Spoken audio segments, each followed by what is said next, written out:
வணக்கம் நண்பர்களே. இன்றைய பதிவில் நம்ம பார்க்கக்கூடியது யார் கஞ்சத்தனமாக இருப்பாங்க, யார் அதிகமாக செலவு பண்ணாமல் இருப்பாங்க அப்படிங்கிறத பற்றி பார்க்க போகிறோம். பொதுவாக பார்த்தீங்கன்னாங்க, செலவு அப்படிங்கிறது பார்த்தீங்கன்னு சொன்னோம்னா 12வது வீடு, கஞ்சத்தனம் அப்படிங்கிறது பார்த்தீங்கன்னு சொன்னோம்னா 2வது வீடு.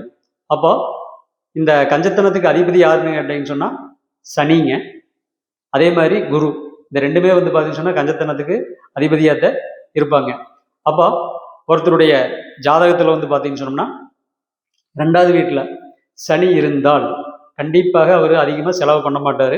கஞ்சத்தனம் ரொம்ப அதிகமாக அவர்கிட்ட இருக்குங்க.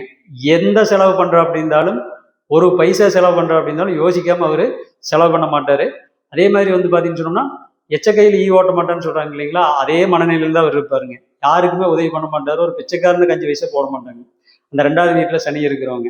இதுக்கு எந்த விதமான சுபர் சேர்க்கையோ அல்லது பார்வையோ இருக்கக்கூடாதுங்க. இது ரொம்ப முக்கியம்.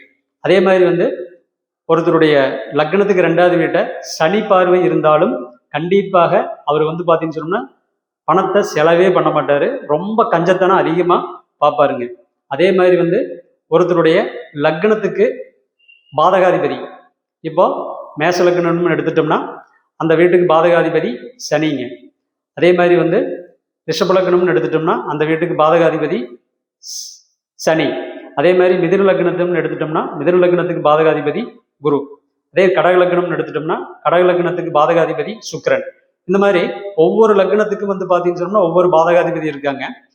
இந்த பாதகாதிபதிகள் அவருடைய ஜென்ம லக்னத்துக்கு 2வது வீட்டில் இருந்துன்னு சொன்னா கண்டிப்பாக அவர் கஞ்சத்தனம் மிக்கவராக இருப்பார்.